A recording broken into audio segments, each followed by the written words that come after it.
తీస్తా. నాలో ఉన్న క్రియేటివిటీ మొత్తం బయటికి తీస్తా. నా తడాకా చూపిస్తా. స్టార్ట్ చేద్దాం.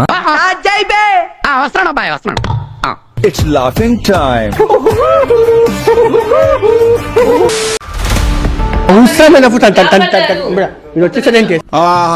వచ్చిందయ్యా వయ్యారి. నమస్కారం నమస్కారం నమస్కారం.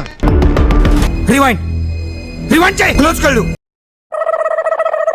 ఎదవో లుక్కులు ఇవ్వకో. నువ్వు చూడటం తప్ప పొడిసేదేవి లేదని మాకు అర్థమైంది. నేను మరీ అంత ఎదవలా కనపడుతున్నారా? ఓ మాదిరిగా కూడా కనపడలేదా?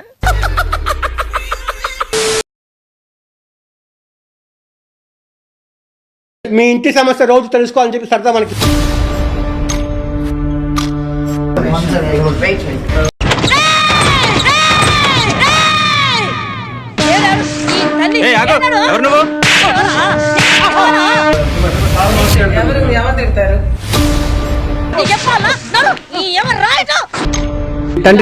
తండ్రి అవసరమైన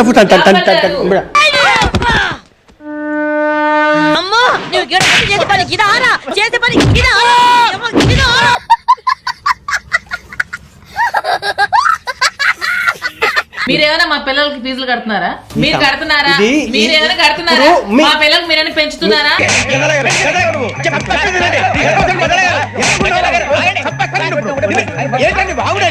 ఎలా ఎగుతున్నారు సార్ ఈమెని ఇంట్లో? ఎక్కడ దొరికిందిరా ఈ రాజమండ్రి నీకు? అవునా, ఇదేం బాగాలేదు. రాక్షసులా ఉందిరా ఇది. ఇదే ప్లేస్ లో ఇంకొకటి అయితే ఊరు వదిలిపోవాలి, ఊరేసుకుని చావాలి. అయితే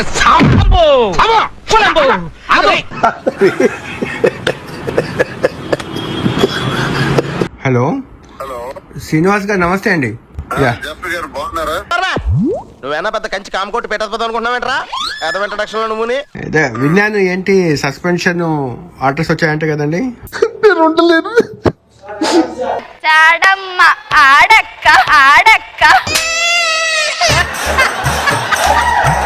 చచ్చుండేవాడిని సార్, చచ్చుండేవాడిని సార్. కాసేపు ఊపిరి బిగబట్టు, పోతాయి ప్రాణాలు, దరిద్రం వదిలిపోద్ది.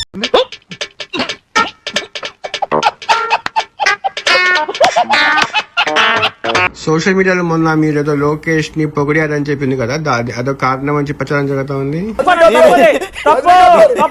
లోకేష్ ముఖ్యమంత్రి అవ్వాలని అని నేను చెప్పలేదు. చూడు అసలు దువాడ సీనుని ఎందుకు సస్పెండ్ చేశారు అనుకుంటారు కదా. ఎవరు మంచి లీడరు అని అడిగితే ఒక ఇంటర్వ్యూ ఇచ్చేదాన్ని ఒక ఛానల్ కు పోయినారు. లోకేష్ ఇప్పుడు సీఎం అయితే బాగుంటుందని నా ఒపీనియన్. ఏంటి బాబన్నా ఇంకోసారి? లోకేష్ ఇప్పుడు సీఎం అయితే బాగుంటుందని నా ఒపీనియన్. మండుతున్నట్టుంది. మండదా చెప్పిన రోజు తాంచి అన్నకు కదులుతానే లోకేష్ గారు కూడా సీఎం అవుతారా? ఆయనకి ఇవ్వమని నేను అంటే ఫైనల్ గా మీరు సీఎం అవుతారా? ఆయనకి ఇవ్వమని నేను అంటే ఇప్పుడు ఇవ్వాలని మేము అనుకుంటాం. ఏంటిది మాకేంటిది అంటున్నా? పొగడాల్సింది పోయి ఏంది మాటలు? నిన్న ఒక తెగస్తా కదిలింది, కొట్టడం, అంపీయటం, పేపర్ అయిపోయింది, కథం. ఎస్ ఎస్ వాస్తవం అధ్యక్ష. అలాగే మనం కలుద్దాం, ఒక్క ఇంటర్వ్యూ పెట్టుకుందామా? ఓకే సార్, తప్పకుండా వస్తా. Okay okay okay okay okay thank you. కాస్త మనసిప్పి మాట్లాడుకుందాం శ్రీనివాస్ గారు. ఇప్పుడు మనం కొన్ని విషయాలు బట్టలిప్పేసి మాట్లాడుకున్నాం. నిజాయితీకి జవాబు చెప్పండి. నువ్వు బాగా ఓపెన్ అయిపోవాలి నాన్న. మిరియం లోపల ఏం పెట్టుకోకూడదు, ఫ్రీ అయిపోవాలి.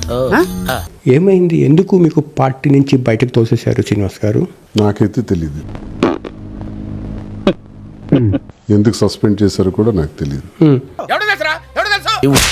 ఆడు పెద్ద బోగ్గాడు సార్, పెద్ద జఫాగాడు, రోజుకో దాంతో తిరుగుతాడు. ఇందాక చెప్పలే నేను? ఎవరి కాడ తెలుసుకోవాల్సిందే.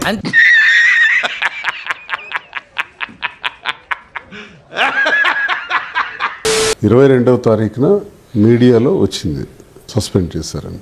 కానీ ఈ మాటలు నేను తట్టుకోలేకపోయాను. ఇప్పటికి కూడా నేను చాలా బాధపడుతున్నా. ఇది చాలా తప్పు. పెద్ద నేనైతే చేయగలిగింది ఏమీ లేదు. క్రమశిక్షణ రాహిత్యం పైన వచ్చినటువంటి పలు ఫిర్యాదులు నేను ఏమైనా అవినీతి చేశానా, భూదందాలు చేశానా, లేకపోతే ఎక్కడైనా పార్టీకి ద్రోహం చేశానా? అసలు ఏం జరిగిందో చెప్పండి సార్. అది ఎంత పెద్ద ప్రాబ్లమ్ నేను సాల్వ్ చేస్తాను ప్లీజ్. అసలు ప్రాబ్లమే నువ్వు నేను ఎదుటి పార్టీ వాళ్ళతో రహస్య ఒప్పందాలు ఏమైనా పెట్టుకున్నానా? ఏంటి పార్టీకి క్రమశిక్షణ రాహిత్యం అంటే ఏంటో నాకు అర్థం కాల. ఏమి తెలియనట్టు యాక్ట్ చేయకు. ఆ అమ్మాయికి నీకు మధ్య ఉందో ఇక్కడ అందరికీ తెలుసు. ఏంటి సార్ మీరు అనేది? Raja I love you. Raju I love you రా. అది నా పిల్లరా చెప్తానాయన నీ వల్లే కదరా నా జీవితం సంకనాకిపోయింది. రానా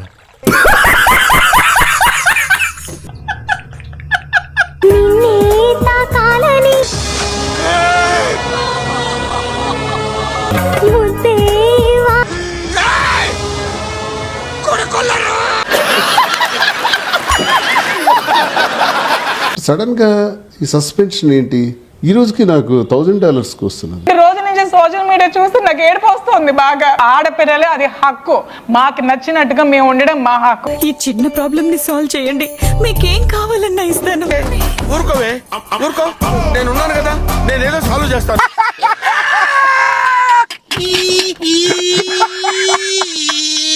నా వ్యక్తిగతానికి సంబంధించి, నా కుటుంబంలో జరిగిన ఒక సంఘర్షణ గురించి సంబంధించి నేను రహస్యంగా ఉంచలా.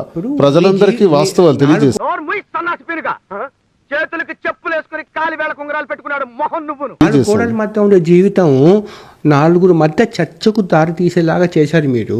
ఏమిరా బాలరాజు, ఏమిరా ఉపయోగం దేశానికి నీ వల్ల? దీనివల్ల పార్టీ పరువు, జగన్మోహన్ రెడ్డి పరువు గంగలో కలిసినట్టుగా లేదా? పరువు నోడేస్తే పరువు నష్టం రావా, పరువే లేనోడు పరువు నష్టం రావేస్తే కోర్టులకు తెలియదా?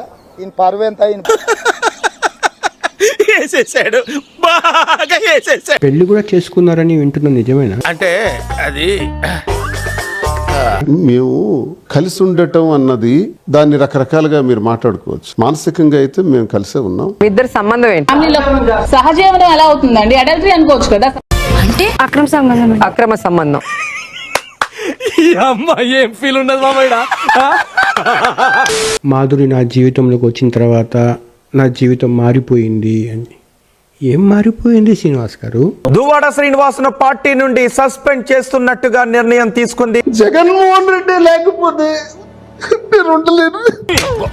చెత్తరా కొడక దిగి ఇక్కడ ఉంటే మొహం పగిలిపోద్ది. దెంగ ఇక్కడ నుంచి.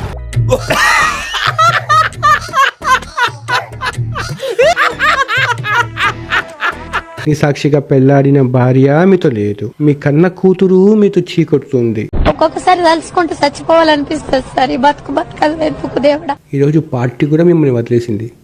ఇదేంట్రా బాబు ఇలా అయిపోయింది నా జీవితం. అయ్యో,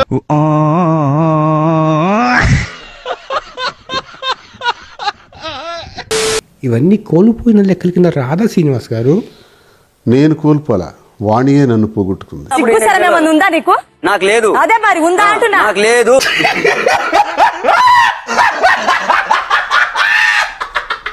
పార్టీకి ఏదో ఉద్ధరిస్తాడంటే ఈ రకంగా పార్టీని రోడ్డు మీదకి ఇచ్చి, కుటుంబాన్ని రోడ్డు మీదకి ఇచ్చేసి, క్యాడర్ ని రోడ్డు మీదకి ఇచ్చేసి అన్ని రకాలుగా డ్యామేజ్ చేసేస్తున్నాడు ఆయన. తల్లి నీకు దండం అమ్మా, నువ్వెక్కడ దొరికావే నాకు? నాకు శ్రీనివాసే కావాలి, ఇవన్నీ నాకు వద్దు అనుకుంటే ఈ గొడవలు జరుగుండేవి కాదు. నువ్వు చెప్పేదల్లా నమ్మటానికి నేను ఎదవల్లాగా అనర్జుకేటెడ్ కాదురా. మరగుచ్చదవా, మొదలచ్చి పెదవా, పింజారి ఎదవా, నెలసొక్కు పెదవా.